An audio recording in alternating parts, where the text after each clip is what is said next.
আসসালামু আলাইকুম গাইস। আসসালামু আলাইকুম। আপনারা কেমন আছেন? আপনারা ভালো আছেন? আমরা আজ এসে পড়েছি আমাদের নতুন বাগানে, নতুন লেবুর বাগানে। এই দেখেন, আমরা বাপ ছেলে এসে পড়েছি। আজ আপনাদেরকে দেখাবো যে আমাদের নতুন বাগান। আমরা সকালবেলা এসে পড়েছি আমাদের বাগানে। কি সুন্দর বাগান হয়েছে দেখেন। এই দেখেন কত সুন্দর বাগান হয়েছে, কত সুন্দর সুন্দর গাছ, লেবু গাছ। এই তো আমার ছেলে, আমার বাবা তানবীর খান। বলো কিছু।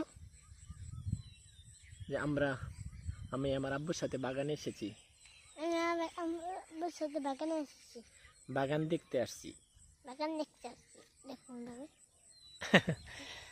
দেখেন বাগান কত সুন্দর, কত সুন্দর হয়েছে বাগানগুলো, অনেক সুন্দর হয়েছে বাগানগুলো।